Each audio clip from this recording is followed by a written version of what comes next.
ध्यान दो, हम लोग पढ़ लिए थे पतले लेंस की फोकस दूरी की निर्भरता। आप सभी जानते हो फार्मूला क्या था?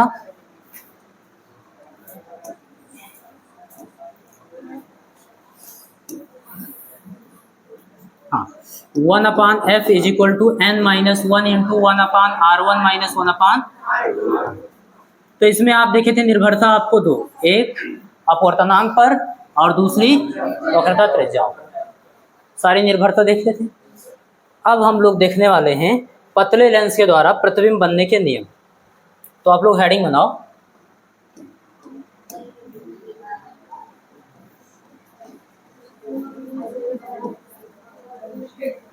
इमेज फॉर्मेशन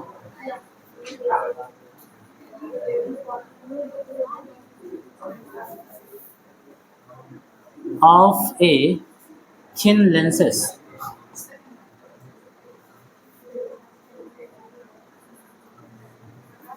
ऐसे हेडिंग बनाओ बेटा।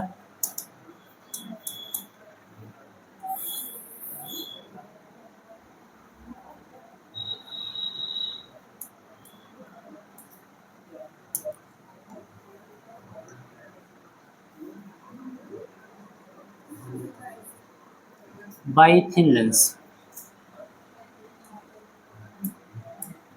ठीक है। पतले लेंस के द्वारा प्रतिबिंब बनने के नियम, हेडिंग बनाओ।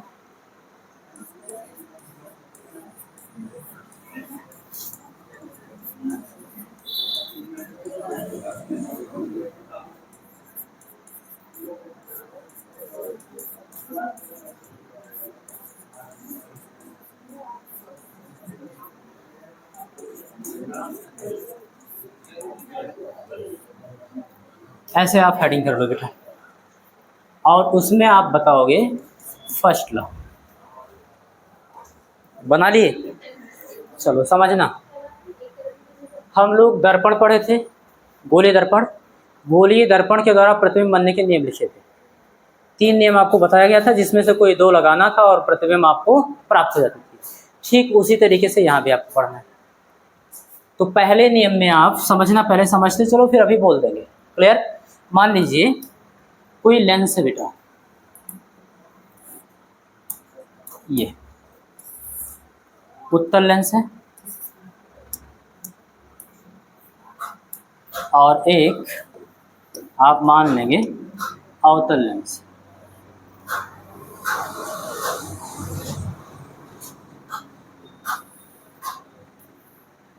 ये क्या है? अवतल लेंस।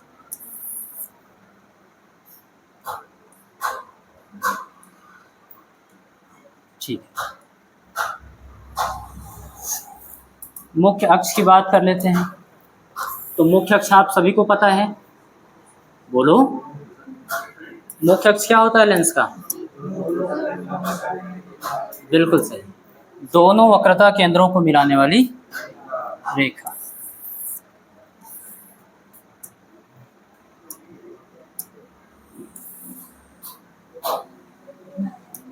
लेंस, पहला नियम आपका यही है, मुख्य अक्ष के समांतर चलने वाली प्रकाश की किरणें लेंस से अपवर्तित होने के पश्चात कहाँ से होकर जाएंगी? लेंस के द्वितीय फोकस से या तो होकर जाएंगी, और अवतल लेंस की बात करेंगे तो द्वितीय फोकस से आती हुई प्रतीत होगी। देखो कैसे अपवर्तन कहाँ से कराओगे आप? तो आप बोलोगे लेंस के बीचों बीच में ऐसे एक लाइन खींच देंगे और यहीं से अपवर्तन हम लोग मान लेंगे कि हो रहा है। पतला लेंस है ना, ठीक। तो ये आपका क्या है? प्रकाशिक केंद्र। यहाँ पर भी ये प्रकाशिक, कोई प्रकाश की किरण है ये जो मुख्य अक्ष के ऐसे समांतर जा रही है, यहाँ भी यहाँ भी।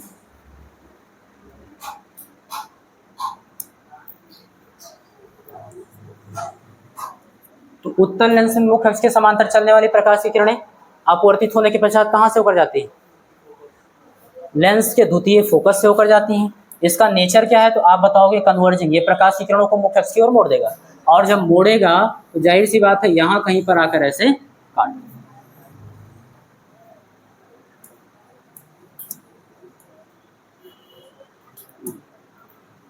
और यहाँ पे आप देखोगे तो इसका नेचर क्या है बेटा, डाइवर्जिंग। ये प्रकाशीय किरणों को ऐसे फैला देगी।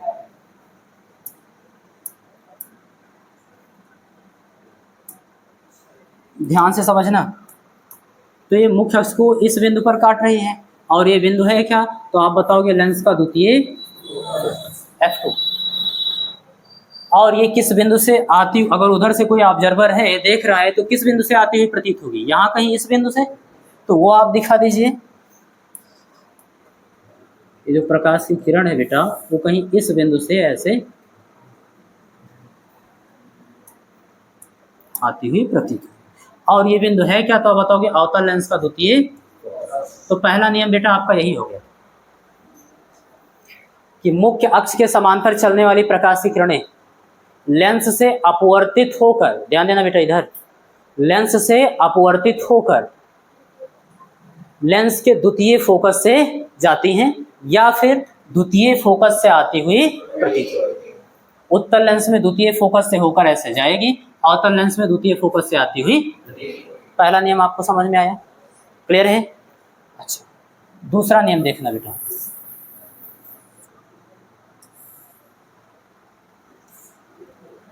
यही चारों बता दें।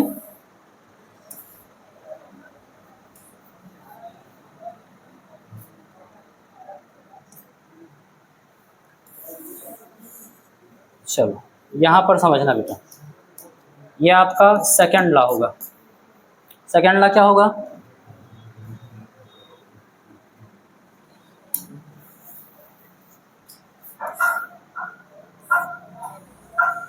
ठीक है।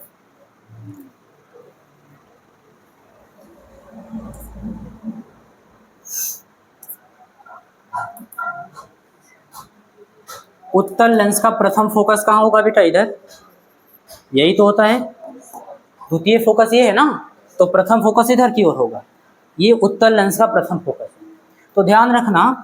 और अवतल लेंस का द्वितीय फोकस इधर है, प्रथम फोकस इधर होगा, इधर कहीं, यही तो होगा। ये आपका प्रथम फोकस होगा F1। अब यहाँ पर नियम क्या है, लेंस के प्रथम फोकस से चलने वाली प्रकाश की किरणें, ध्यान देना, लेंस के प्रथम फोकस से चलने वाली प्रकाश की किरणें या फिर लेंस के प्रथम फोकस की ओर, लेंस के प्रथम फोकस की ओर चलने वाली प्रकाश की किरणें। यहां से इसको डॉटेड बना दो बेटा, यहां से अपवर्तन हो जाएगा ना, ठीक है। ये देखना, ये प्रकाश की किरण है जो लेंस के प्रथम फोकस की ओर जा रही है अवतल लेंस में, और यहाँ पर ये प्रकाश की किरण है जो प्रथम फोकस से होकर जा रही है उत्तल लेंस में। लेंस से अपवर्तित होकर मुख्य अक्ष के समांतर हो जाती है, लेंस से अपवर्तित होकर मुख्य अक्ष के समांतर हो जाती है। तो आप बताओगे यहाँ पर कुछ ऐसे हो जाएगी और यहाँ पर कुछ इस तरीके से। बताओ बेटा, ये दूसरा नियम समझ में आ रहा है? जो आप फोकस पढ़े थे ना, कह लीजिए उसी का परिभाषा है एक प्रकार से।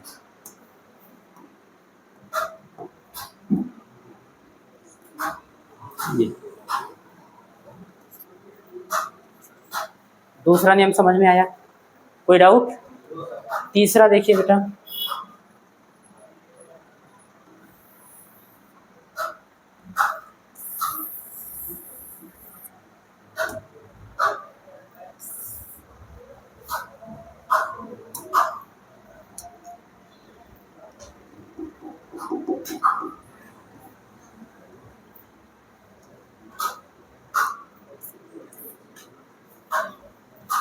चलो तीसरा देखना,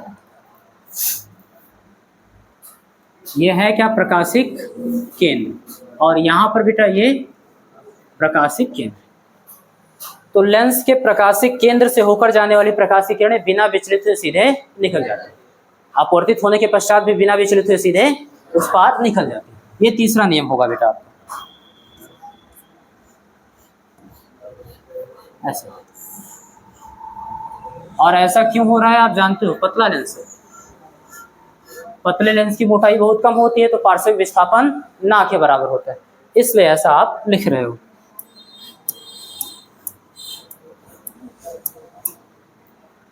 ये ये प्रकाश की किरण है, प्रकाशिक केंद्र से होकर जा रही है तो बिना विचलित हुए सीधे उस पार निकल जा रही है। ये आप ऐसे बना लेंगे, ये अपवर्तित है। तीसरा नियम समझ में आया। चौथा नियम समझना बेटा, चौथा को थोड़ा ध्यान से समझना।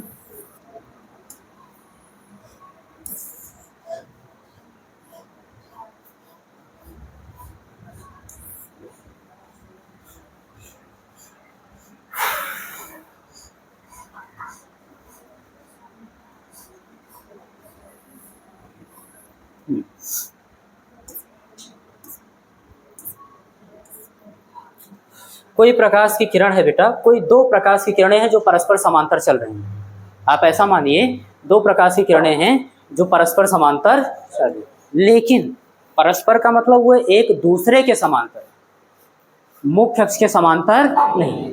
तब देखना लेंस से अपवर्तित होने के पश्चात कहाँ से होकर जाएंगी या कहाँ पर मिलेंगी। तो उत्तल लेंस में ध्यान देना, ये प्रकाश की किरण है, अगर इसे सी से होकर गई तो सीधे उस पार निकल जाएगी। अच्छा, एक कोई प्रकाश की किरण और है जो इसी के समांतर है, कॉपी कर लीजिए।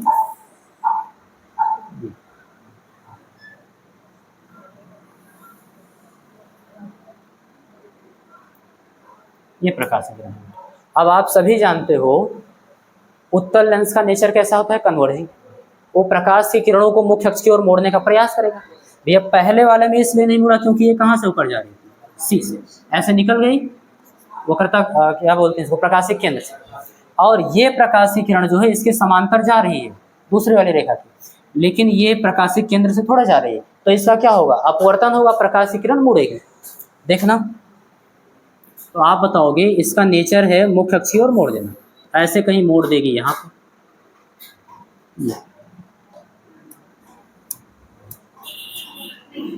और जब इधर की ओर मोड़ेगी तो यहाँ पर कहीं जाकर मिल रही है। बात समझ में आ रही है। असल में ये जो बिंदु होगा बेटा वो लेंस के फोकस तल पर स्थित होगा। किस पर स्थित होगा, लेंस के फोकस तल पर स्थित होगा, वो आप यहाँ पर बना दीजिए।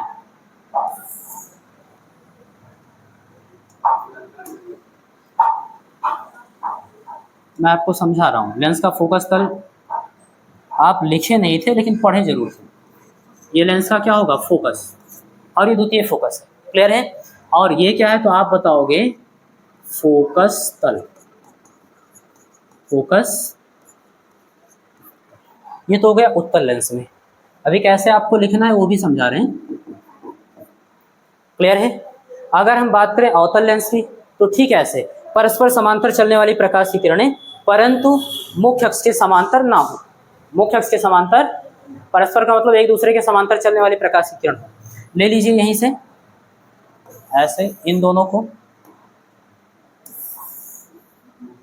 ऐसे, ध्यान देना बेटा।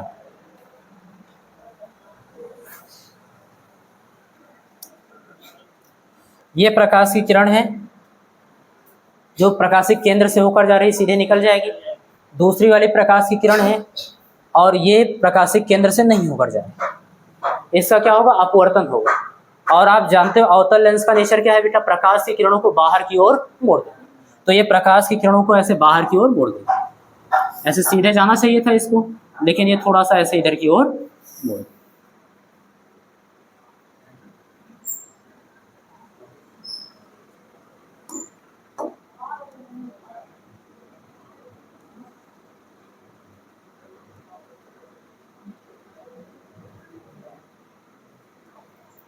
चलो ये बात समझ में आ रही है।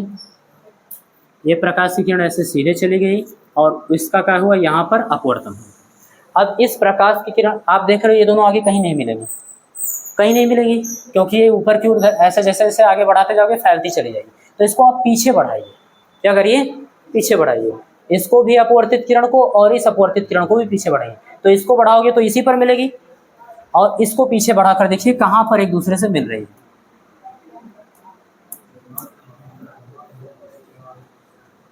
तो यहाँ पर कहीं जाकर ये एक दूसरे से मिले, सीध में है ना।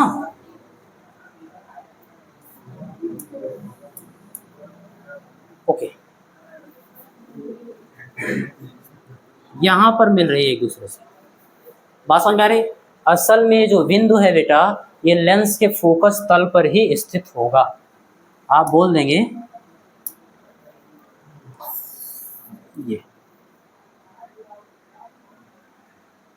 ये है क्या, तो लेंस का ये द्वितीय फोकस है। बात समझ में आ रही है? अच्छा, और ये बिंदु जो है वो फोकस तल पर ही होगा। कहाँ पर होगा? अब देखो इसको बोलेंगे कैसे, बोलेंगे परस्पर समांतर चलने वाली प्रकाश की किरणें जो मुख्य अक्ष के समांतर नहीं है, लेंस से अपवर्तित होने के पश्चात, लेंस से अपवर्तित होने के पश्चात लेंस के फोकस तल पर स्थित किसी बिंदु पर मिलती है या फिर मिलती हुई प्रतीत होती है। बात समझ में आ गई? कोई डाउट? ये आपका चौथा नियम हो गया और ये तीसरा नियम, ये आपका दूसरा नियम, और ये अभी लास्ट में बोल देंगे। जो जो बोला हूँ वही लिखना है। तो आपको चारों नियम समझ में आए और इन्हीं चारों नियमों में से नियमों को लगाना है आपको और प्रतिबिंब की स्थितियों को प्राप्त करना है कि वस्तु कहाँ रखा है तो प्रतिबिंब कहाँ बने। ठीक है? और टाइम आप लोगों का बचे इसलिए मैंने पहले ही अरेंज करके रखा है। ये सबसे पहले हम लोग पढ़ेंगे लेंस से बनने वाले विभिन्न प्रतिबिंब। ठीक है? तो सबसे पहले आप क्या पढ़ोगे? उत्तल लेंस। वहां पे हम लोग पढ़ते थे दर्पण। दर्पण में आप देखते थे कि अवतल दर्पण में 6 स्थितियां होती थी, उसको आप लोग पढ़ लिए थे। तो ऐसे उत्तल लेंस में भी 6 स्थितियां होंगी, उसको आप पढ़ लीजिए। फिर हम लोग उत्तल लेंस पढ़ लेंगे, वो अवतल लेंस पढ़ लेंगे। चलो ध्यान देना। तो उत्तल लेंस द्वारा बना प्रतिबिंब वस्तु की स्थिति पर निर्भर होता है। देखो किस प्रकार से। पहली स्थिति देखना बेटा, जब वस्तु अनंत पर स्थित हो। कहाँ पर स्थित है वस्तु? यहाँ कहीं पर ऑब्जेक्ट होगा कोई। अच्छा, अनंत से याद आया बेटा, अभी आप लोग मुझसे एक कॉन्सेप्ट जरूर बोलना कि सर ये अनंत के बारे में कुछ बताने वाले थे, तो अभी आपको बता देंगे। ठीक है? ये ऑब्जेक्ट है बेटा। क्या है? ऑब्जेक्ट कहीं अनंत पर रखा है। अनंत पर जब वस्तु रखा हुआ तो वहां से चलने वाली प्रकाश की किरणों को हम लोग मुख्य अक्ष के समांतर ले लेते हैं। किसके बेटा? तो देखो मुख्य अक्ष के समांतर ले लिए गए हैं, तो मुख्य अक्ष के समांतर चलने वाली प्रकाश की किरणें, अभी आप अपना पहला नियम लगा दो। मुख्य अक्ष के समांतर चलने वाली प्रकाश की किरणें उत्तल लेंस केवल देखना, उत्तल वाला पढ़ रहे हो, कहाँ पर जाकर मिलती है? द्वितीय फोकस पर।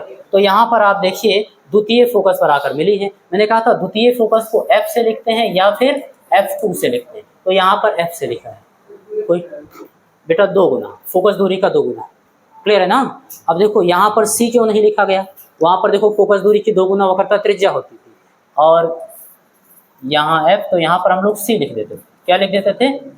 तो ये R होता था, अरे F। यहाँ से यहाँ तक भी क्या होता था? F होता था। और पूरी दूरी को हम लोग R बोल देते थे। क्या बोल देते थे? लेकिन याद रहे ये दर्पण में होता था। मैंने आपको चेतावनी दी है शुरुआत में ही कि लेंस में F = R/2 नहीं होता, ये बराबर। तो जहाँ पर वहाँ C लिखते थे, है ना, वहाँ वही उसी तरीके से समझ लीजिए कि हम लोग यहाँ पर 2F लिखते हैं। क्या लिखते हैं बेटा? फोकस दूरी का 2 गुना, फोकस दूरी का। बस अभी आप ध्यान दो, मुख्य अक्ष के समांतर आने वाली प्रकाश की किरणें कहाँ पर जाकर मिलेंगी? लेंस के द्वितीय फोकस में। यानी जो ऑब्जेक्ट रखा था वो कहाँ बनेगा? लेंस के द्वितीय फोकस में। क्लियर है बात? अच्छा, वहां पर वस्तु बहुत बड़ा होगा, प्रतिबिंब कैसा बन रहा है? बहुत छोटा, बिंदु रूप का। और प्रकाश की किरणें वास्तव में मिल रही कि मिलती हुई प्रतीत हो रही हैं, तो प्रतिबिंब कैसा बनेगा? वास्तविक है तो सब कुछ वहां लिखा हुआ है। देखो प्रतिबिंब कहाँ पर बनेगा बेटा? फोकस पर। कैसा बनेगा? वास्तविक है तो, और आकार में वस्तु से। कोई डाउट? ठीक, तो ये प्रथम स्थिति थी बेटा। और देखना द्वितीय स्थिति। हाँ, द्वितीय स्थिति, जब वस्तु अनंत तथा 2F के मध्य स्थित हो। वस्तु कहाँ पर है? यहाँ पर कहीं अनंत होगा, है ना, और यहाँ पर क्या है? 2F। इन दोनों के बीच में ऑब्जेक्ट रखा है। ये क्या है आपका बेटा? OOS object. ठीक है, अपना नियम लगाओ। एक नियम लगाया गया है, इस बिंदु से चल रही प्रकाश की किरणें, ध्यान रखना, तो इसी बिंदु का वहां प्रतिबिंब बनेगा। ठीक है, जहां पर मिलेगी। तो एक नियम आपने प्रथम लगाया, मुख्य अक्ष के समांतर चलने वाली प्रकाश की किरणें लेंस से अपवर्तित होकर कहां पर मिल रही हैं? द्वितीय फोकस से होकर जा रहे हैं। अच्छा, प्रकाशिक केंद्र, यहाँ पर क्या है बेटा? लेंस के प्रकाशिक केंद्र से चलने वाली प्रकाश की किरणें सीधे निकल जाएंगे बिना विचलित हुए। अब ये दोनों एक दूसरे को जहां पर मिल रही हैं वहां पर क्या बनेगा, इस बिंदु का प्रतिबिंब बनेगा। ऐसे इस बिंदु का प्रतिबिंब बनाओगे तो यहाँ कहीं बनेगा, ऐसे ले चलोगे ना, ऐसे ले चलोगे, फोकस से होकर जाएगी, फिर सी से ऐसे लेकर चलोगे तो देखो यहाँ कहीं पर मिल रही नहीं मिल रही। तो ऐसे ऐसे आप प्रत्येक बिंदु का प्रतिबिंब बनाते हो, क्लियर। और इस बिंदु का क्या होता है, यहीं पर बन जाता है। तो देखो हेड का प्रतिबिंब वहाँ हेड नीचे की ओर बना हुआ। तो सममिति के कारण हम लोग एक बिंदु का बनाते हैं, बाकी सब मान लेते हैं कि ऐसे बनेगा। तो आप बताओगे ओ डैश का जो प्रतिबिंब है बेटा, यहाँ लिखना सी है, ये ओ डैश, वो यहाँ पर बनेगा आई डैश, इस तरीके से। कोई डाउट नहीं? तो अब आप ध्यान से समझना क्या क्या आपको दिया है प्रतिबिंब के बारे में। F तथा 2F के मध्य कहाँ बन रहा है प्रतिबिंब, F तथा 2F के, और कहाँ रखे थे, 2F तथा अनंत के मध्य। ठीक है, कैसा बन रहा है, क्यों, क्योंकि वास्तव में मिल रही है जाकर, और उल्टा बनेगा, दिख भी रहा है। तीसरी चीज आकार में बहुत छोटा है, इसकी तुलना में आकार में छोटा है। कोई डाउट? और देख लो तीसरा स्थिति, जब वस्तु 2F पर स्थित है, कहाँ पर स्थित है, यहाँ पर देखो ये, तब इसका प्रतिबिंब वही नियम लगाया गया है, समांतर चलेगी, फोकस से होकर जाएगी, प्रकाशिक केंद्र से जाने वाली बिना विचलित हुए सीधे निकल जाएगी, और एक दूसरे को यहाँ पर मिल रही है तो देखो 2F पर बन रहा है। इस फिगर को बढ़िया से देख लो, डेरिवेशन में काम लगेगा, ठीक है ना। वस्तु को कहाँ रख रहे हो, 2F पर, तो प्रतिबिंब कहाँ बन रही, ऐसे वहाँ पे हम लोग C पर रखते थे तो प्रतिबिंब कहाँ बनती थी, C पर। तो मिलता जुलता है, याद रखना थोड़ा सा, ठीक है। नियम समझ में आ ही गया। प्रतिबिंब के बारे में देख लो बेटा, कहाँ पर बन रही है, 2F पर। कैसा बन रही है, वास्तविक, क्योंकि वास्तव में मिल रही है, और उल्टा बन रही है, आकार में बराबर, जितना बड़ा यहाँ है वस्तु उतना ही बड़ा वहाँ पर प्रतिबिंब बनेगा। तो ये आपका O डैश ऑब्जेक्ट था बेटा, और ये आपका I डैश इमेज। यहाँ तक बात समझ में आ गई? अगला देखो, चौथा, जब वस्तु F तथा 2F के मध्य स्थित है, कहाँ पर बेटा, 2F और F के मध्य में वस्तु रखा है, ये O डैश, ठीक है। तब ध्यान देना, प्रतिबिंब क्या होगा, मुख्य अक्ष के समांतर चलने वाली फोकस से होकर जाएगी, और प्रकाशिक केंद्र से होकर जाने वाली सीधे निकल जाएगी। देखो एक दूसरे से कहाँ पर जाकर मिल रही, यहाँ कहीं। तो इस बिंदु का O डैश का इमेज कहाँ बन रहा है, I डैश। ऐसे सममिति के कारण हम लोग मान लेंगे सर, ये I डैश आपका क्या हो जाएगा, इमेज। तो 2F के पीछे बन रहा है, देखो 2F के पीछे, और कैसा, वास्तविक, उल्टा, आकार में वस्तु से बड़ा। यहां तक बात समझ में आ गई? कोई डाउट होगा तो आप लोग पूछते रहना। जब वस्तु F पर स्थित है, देखो फोकस पर ही स्थित है, पहले अनंत पर था तब फोकस पर बन रहा था, अब देखो फोकस पर, असल में यहाँ पर लिख लेना F1, क्या लिख लेना बेटा, F1 या फिर F डैश, ये प्रथम फोकस है ना, पहचानने के लिए। तो देखो जब वस्तु F पर स्थित है, कहाँ पर स्थित है, फोकस पर स्थित है, तब देखो इसका प्रतिबिंब कहाँ बनेगा, मुख्य अक्ष के समांतर चलने वाली प्रकाश की किरणें फोकस से होकर जा रही हैं।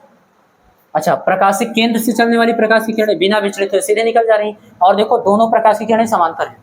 समांतर किरणों को हम लोग मानते हैं कि अनंत पर जाकर मिलेंगी, कहाँ पर जाकर मिलेंगी, अनंत पर जाकर मिलेंगी, ऐसा हम लोग मानते हैं। तो ध्यान देना, प्रतिबिंब भी कहाँ पर बनेगा, और चूंकि वास्तव में मिलेगी इसलिए वास्तविक बनेगी, ठीक है। वास्तविक है तो, और आकार में बहुत बड़ा बनेगा। देखो ऐसे आप करते चले जाओगे तो यहाँ से देखो बढ़ती चली जाएगी ऐसे।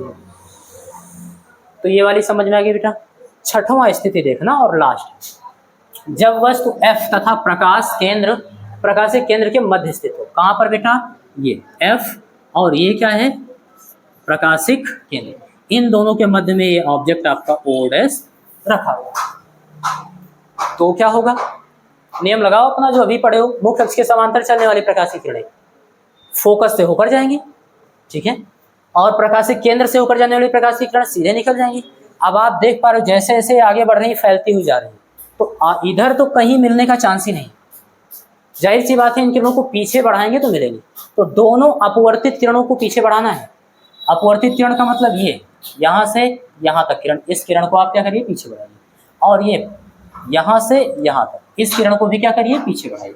तो जब दोनों को हम लोग पीछे बढ़ाते हैं तो यहाँ पर कहीं जाकर मिलती हुई प्रतीत होती है, वास्तव में नहीं मिलती है, मिलती हुई आपको प्रतीत होती है। तो इसलिए बेटा इस ऑब्जेक्ट का इमेज यहाँ पर आई डैश बनता है। बात समझ में आई? और देखो सीधा बन रहा है, हेड यहाँ है, इसी का प्रतिबिंब तो यहाँ बन रहा है, तो हेड ऊपर बन रहा है और आकार में वस्तु से बड़ा है। तो वही लिखा है बेटा, वस्तु की ओर ही बनेगा, जिधर वस्तु रखा है उधर ही प्रतिबिंब बनेगा। और दूसरी चीज आभासी होगा, क्योंकि वास्तव में प्रकाश की किरणें नहीं है। तीसरी चीज सीधा है और आकार में वस्तु से बड़ा है। यहां तक समझ में आ गया? तो आपका उत्तल लेंस के द्वारा प्रतिबिंब का बनना आपने समझ लिया। 6 स्थितियां थी, 6 स्थितियां आपने समझ लिया। अब हम लोग समझेंगे अवतल लेंस के द्वारा। ध्यान देना, अवतल लेंस के द्वारा बनाया गया प्रतिबिंब सदैव आभासी, सीधा एवं छोटा होता है। किसकी तरीके से? जैसे वहां पर हम लोग उत्तल दर्पण पढ़ते थे, तो उत्तल दर्पण के समान ही होता है, वहां पर भी सेम कंडीशन होता था, आभासी, सीधा, वस्तु से छोटा। वही यहाँ पर भी होगा, अवतल लेंस में हो जाता है। देखो क्या क्या है बेटा इसमें। सबसे पहली बात, जब वस्तु अनंत पर रखा हो, वस्तु कहाँ पर है बेटा? अनंत पर, यहाँ कहीं पर ऑब्जेक्ट रखा है। और जब ऑब्जेक्ट अनंत पर है तो वहां से चलने वाली प्रकाश की किरणों को आप समांतर लेते हो, और मुख्य अक्ष के समांतर चलने वाली प्रकाश की किरणें अवतल लेंस में, ध्यान देना, अवतल लेंस के द्वितीय फोकस से आती हुई प्रतीत होती है। तो जो प्रकाश की किरण ऐसे जा रही थी, ध्यान देना, ये ऐसे मुड़ जाएगी, इसका डाइवर्जिंग नेचर है, फैला दी प्रकाश की किरणों को। और जब आप चेक करोगे, इनके पीछे बढ़ाओगे इनको, तो कहाँ पर जाकर मिलेंगे? द्वितीय फोकस पर, F या फिर F2 लिख सकते हो। बात समझ में आ रही है? तो वहीं से आती हुई प्रतीत होगी। तो जहाँ यहाँ तो कहीं आगे मिलेंगे ही नहीं, आगे कहीं नहीं मिलेगी, पीछे बढ़ाओगे तो यहाँ पर मिलेंगी, और वास्तव में नहीं, आभासी रूप से आपको प्रतीत होगी मिल रही। तो इसलिए जब वस्तु अनंत पर होगा तो उसका प्रतिबिंब कहाँ बने? यहाँ पर आपका इमेज बनेगा द्वितीय फोकस। और कैसा बनेगा? आभासी, सीधा, और आकार में बहुत छोटा। तो ध्यान देना, F पर ही बनेगा, आभासी बनेगा, सीधा बनेगा और बहुत छोटा। ये आपका प्रथम स्थिति थी, ठीक है। चलो द्वितीय देखना बेटा।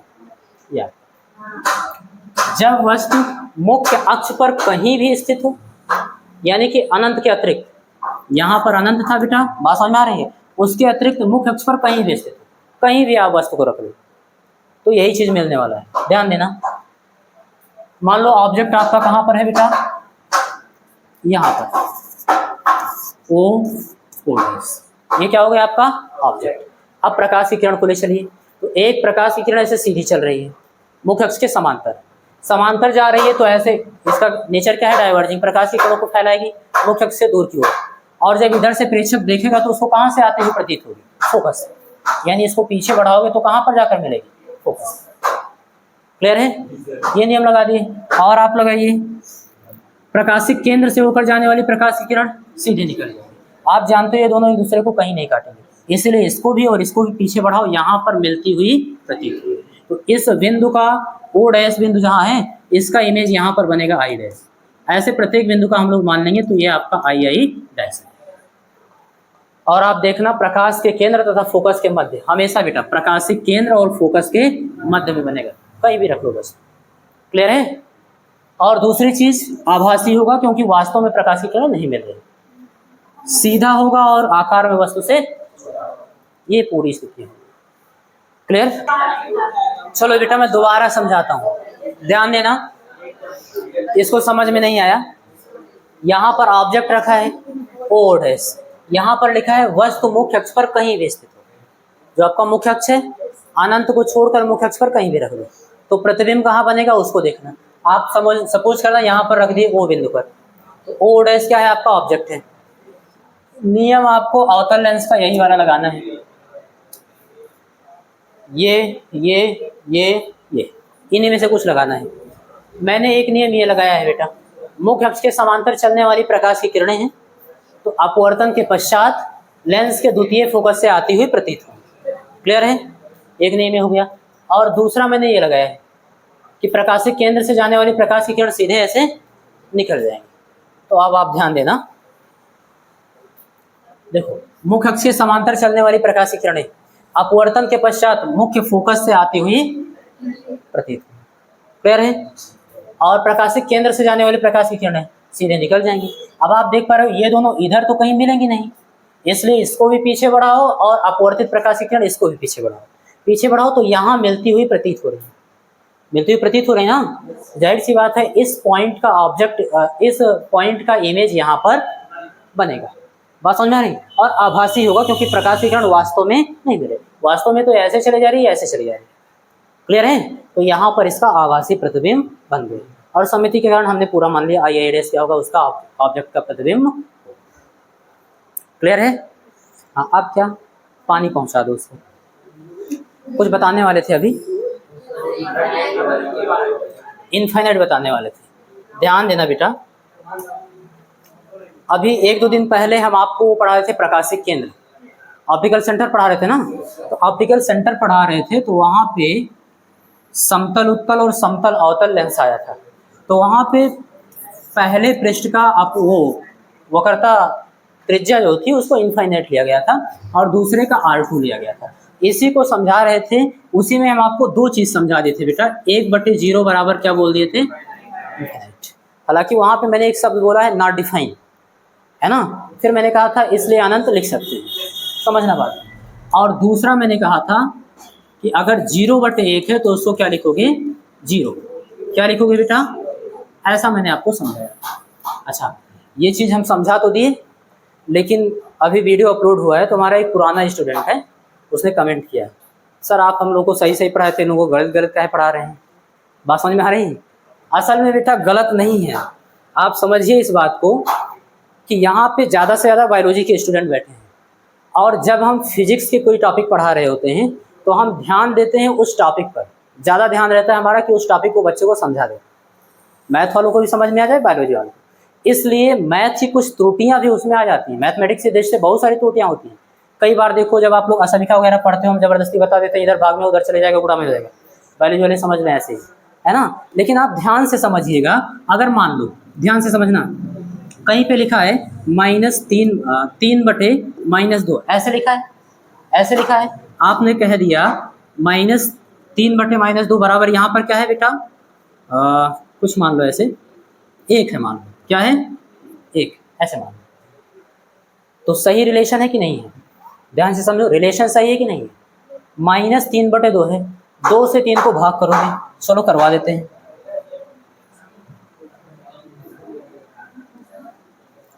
तीन को क्या करेंगे, भाग करेंगे 2 से, कितना आया 1.5। तो यहाँ पर लिखा 1.5 इज लेस देन 1, ध्यान देना, लेकिन माइनस में, तो रिलेशन तो सही है, माइनस की संख्याएं क्या है, 1 से छोटी है, सही लिखा है। लेकिन अभी हम आप लोगों को बता देते हैं जनरली कि आप -2 यहाँ भाग में उधर जाएगा, गुणे में ले जाओ तो 3 क्या हो जाएगा, लेस देन, और -2 का इसमें गुणा होगा तो क्या होगा, 2 1 कम 2 माइनस। अब आप बताओ क्या -2 3 से बड़ा है, नहीं है ना, तो गलत हुआ कि नहीं हुआ। लेकिन हम लोग की एक मजबूरी होती है बेटा, ऐसे ही समझाना भी पड़ता है। अगर हम आपको मैथमेटिक्स के डीप कॉन्सेप्ट में लेकर जाएंगे तो बायोलॉजी वाले बच्चे ये भूल जाते हैं कि हम लोग पढ़ क्या रहे थे। बात समझ में, ऐसा होता है, मैंने कई बार देखा है कि अगर हम आपको मैथमेटिक्स बढ़िया से पढ़ाने लगे तो आप यही भूल जाते हो कि आप पढ़ क्या रहे थे फिजिक्स में। तो इसलिए हम क्या करते हैं, आपको ऐसे ही समझा देते हैं। अब जहाँ इस टाइप का सिचुएशन आएगा वहाँ बताऊंगा कि ऐसा नहीं, ऐसा होता है, ऐसा नहीं कि इसको भी हटा देंगे ऐसे ही कर देंगे, ले रहे। तो यहाँ पे ध्यान देना, असल में 1/0 को इनफाइनाइट नहीं होता है, असल में 1/अप्रॉक्सीमेट 0 इनफाइनाइट होता है। लेकिन हमको प्रैक्टिकली ये समझना था तो वहाँ पे ये चीज़ हम लोग लगा के ऐसे समझ लिए।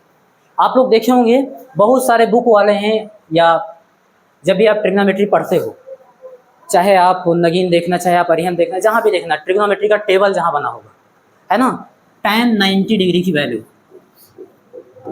tan 90 का मतलब sin 90/cos 90, तो sin 90 की वैल्यू को कितनी होती है 1, cos 90 की वैल्यू 0, और देखना आप ऐसे लिखे रहते हैं इनफाइनाइट। तो वो भी तो लिखते हैं इनफाइनाइट, लेकिन वो भी जानते हैं कि ये असल में इनफाइनाइट के बराबर नहीं है, इसको हम परिभाषित ही नहीं कर सकते किसके बराबर है, नॉट डिफाइंड, नॉट डिफाइंड। इस बात को समझना, क्या ये क्या सर बता रहे हैं, ये क्या सर बता रहे हैं, कुछ समझ में नहीं आया, ऐसा ही तो है। मुझे पहले से ही पता था कि अगर हम उस टाइम पे ये सब बताएंगे तो आपको यही नहीं समझ में आएगा, वही पूरा दिमाग खा जाएगा आपका, है ना। इन चीज़ों को हम लोग ध्यान से समझ लेते हैं कि नॉट डिफाइन क्या होता है, इनफाइनाइट क्या होता है, कहीं पे 0/0 फॉर्म आप लोग लिमिट एंड कंटिन्यूटी में पढ़े होंगे, है ना। इनडिटर्मिनेंट बोलते हैं इसको, यानी कि हिंदी में बोलते हैं भ्रामक या फिर अनिर्धारित, जिसको निर्धारित नहीं किया जा सकता कितना होगा, ये सारी चीज़ें। तो ये सब है क्या, कैसे हम लोग बढ़िया से समझेंगे एकदम, तो उसके लिए ध्यान देना। पहले तो आप समझिए बेटा कि 0 अगर कोई संख्या लिखी है, 0 कोई भी संख्या लिखी है तो 0 होगा। क्या होगा? जैसे 0/1 बराबर क्या होगा? 0। मैंने क्या बता दिया बेटा? 0/1 बराबर 0। इसको समझना कैसे।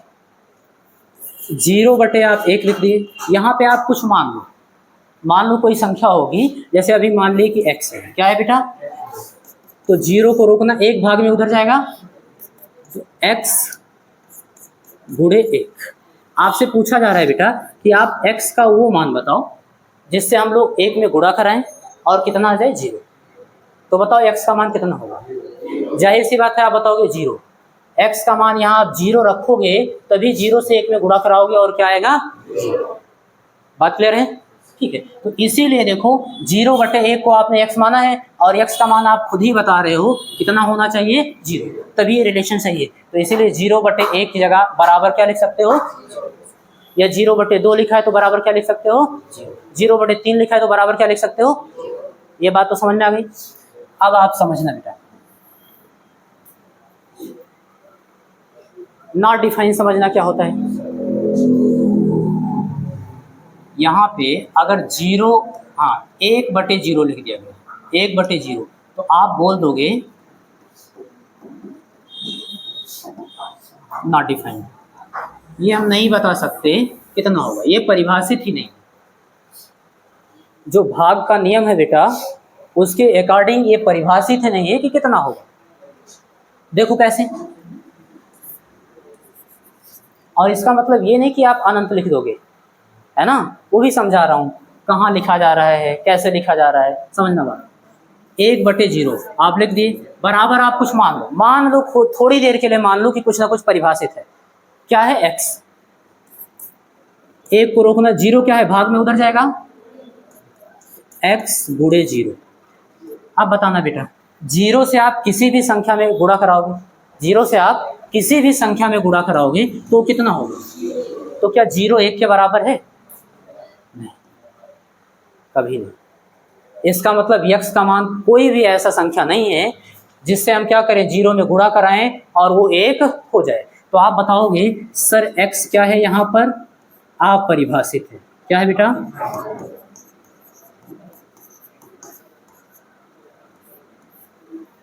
इसको हम परिभाषित नहीं कर सकते, इसीलिए इसको बोला जाता है नॉट डिफाइन।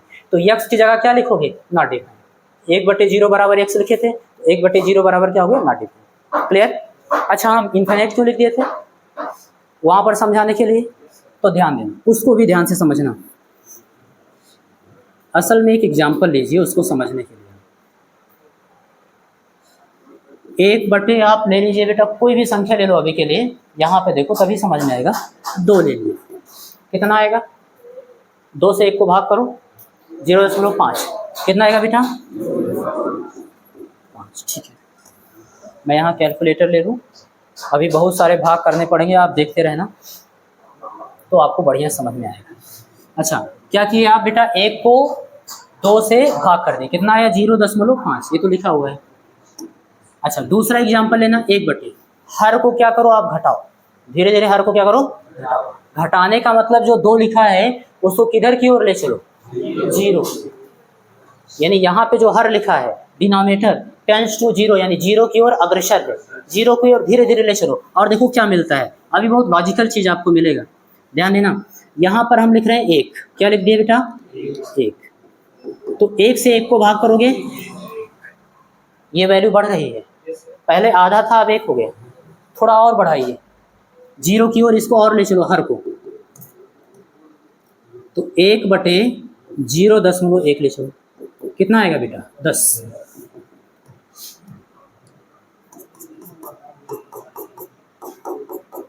क्या किए आप, 1 को भाग कर दिए 0.1 से, कितना आ गया 10, और ऐसे आप बढ़ाते चलो। कितना था बेटा 1, 0.01 ले चलो, कितना आएगा 100।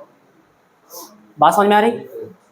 और एक एग्जाम्पल लो, 1/0.001। हर क्या हो रहा है बेटा आपका, धीरे धीरे जीरो की ओर बढ़ रहा है, धीरे धीरे किसकी ओर बढ़ रहा है, जीरो की ओर बढ़ रहा है। तो यहां पर क्या आएगा 1000। बात समझ में आ रही। यानी 1000 को आप लिख सकते हो 10 की घात 3। अब 10 की घात में लिखो क्योंकि अभी बहुत भयानक आने वाला है। अब मान लो बेटा यहाँ पर आप ऐसे बढ़ाते गए 1/0.0000000 ऐसे करके 1 ले लीजिए, देखो कितना आएगा, है ना। तो कितना जीरो है, 1 2 3 4 5 6 7, 6 जीरो है। तो आप एक काम करिए, 1 को भाग करिए बेटा 0.0000, कितना हुआ 4 5 6 और 1, कितना आ गया 2 2 4 2 6 7, 10 की घात 7। बात समझ में आ रही। अच्छा अगर हम आपसे कहें बेटा 1/0.000001 लिखना जरूरी है, लास्ट में कोई भी संख्या लिखो वो लिखना जरूरी है। आप बताओ ये लगभग किसके बराबर होगा, लगभग, अरे ये लगभग 0 के बराबर है कि नहीं है, 0 के बराबर है। तो और यहाँ पर क्या आएगा बताओगे सर 10 की घात कुछ आएगा, अभी कैलकुलेट करेंगे, नहीं बता सकते क्योंकि यहाँ डॉट डॉट करके बहुत सारे जीरो हैं, तो बहुत सारी वैल्यू आएगी। तो अब बताना बेटा इसका मान कितना है। अच्छा इन्फिनिटी जो है बेटा, या इन्फिनिट जिसको आप बोलते हो अनंत, वो एक आइडिया है, विचार है। क्या है वो, जैसे मैं आपसे पूछता हूँ कि सबसे बड़ी संख्या का मान बताओ, बताओ बताओगे सर मैं जितना बताऊंगा आप उससे बड़ा बता देंगे। बात समझ में आ रही है। तो सबसे बड़ी संख्या को निर्धारित नहीं किया, उसी विचार को हम लोग बोलते हैं बेटा अनंत। क्या बोलते हैं। और संख्या रेखा पर आप लोग ऐसे ही लिखना स्टार्ट करते हो 0 1 2 ऐसे।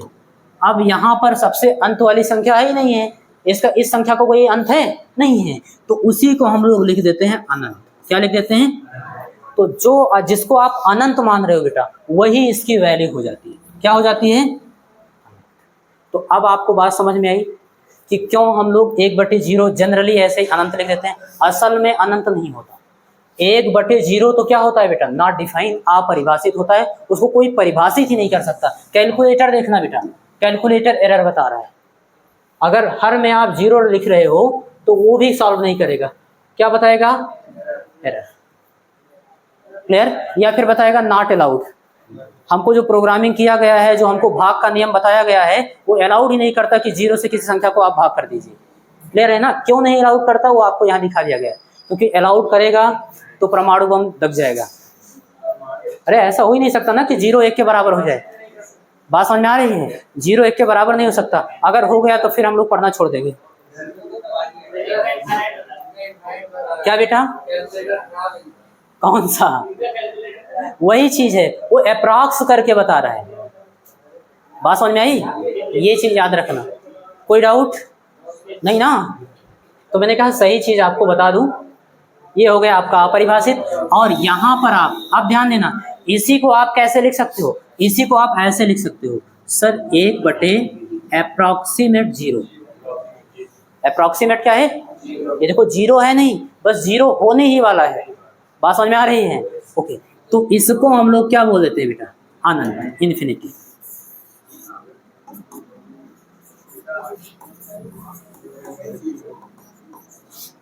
ये क्लियर हो गई बात। कोई डाउट इन तीनों में नहीं ना। अच्छा एक चीज और आपको कंफ्यूज करेगा,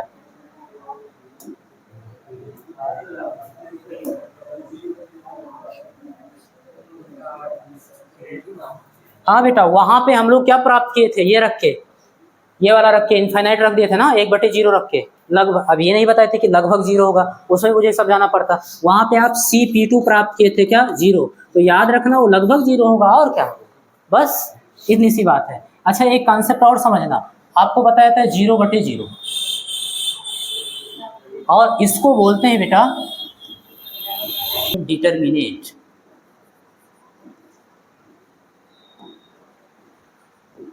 इनडिटरमिनेट। और इसको हिंदी में बेटा हम लोग क्या लिख सकते हैं, तो आप बोलेंगे अनिर्धारित, अनिर्धारित, या फिर बेटा इसी को हम लोग बोलते हैं भ्रामक। अभी देखना इसकी वैल्यू कितना भ्रमपूर्ण है, ध्यान से समझना। 0/0 को इनडिटरमिनेट इसलिए बोलते हैं बेटा क्योंकि थोड़ा सा धैर्य रखो, अभी पता चल जाएगा। 0/0 को आप कुछ यहाँ सपोज कर लो थोड़ी देर के लिए, मान लो कि x के बराबर है, और यहाँ पर अगले स्टेप में बेटा 0 भाग में तो उधर जाएगा, गुणे में हो जाएगा, तो 0 बराबर x गुणे 0 इतना लिख सकते हैं। अगर मैं आप लोगों से पूछूं कि x की मुझे वो वैल्यू बताओ जिसका गुणा हम 0 में करें और 0 मिल जाए, तो आप बोलेंगे सर आप यहाँ पर कुछ भी ले लीजिए, 1 ले लीजिए, 2 ले लीजिए, 3 ले लीजिए, 4 ले लीजिए, 5 ले लीजिए, ऐसे इस प्रकार से कुछ भी ले सकते हैं। कहने का मतलब ये हुआ कि x की जगह हम कुछ भी रखेंगे और 0 से गुणा कराएंगे तो 0 होगा, इसलिए हम निर्धारित नहीं कर सकते कि x का मान यहाँ 1 ही रखेंगे, या x का मान यहाँ 2 ही रखेंगे, x का मान यहाँ 5 ही रखेंगे, तो हम इसीलिए इसको बोलते हैं बेटा अनिर्धारित। और ये भ्रमपूर्ण भी है कि 1 रखे, 2 रखे, 3 रखे, 5 रखे। बात समझ आ रही? तो आप याद रखिएगा 0/0 फॉर्म को हम लोग क्या बोल देते हैं, तो आप बताएंगे इसको हम लोग इनडिटरमिनेट फॉर्म बोलते हैं, अनिर्धारित बोल देते हैं।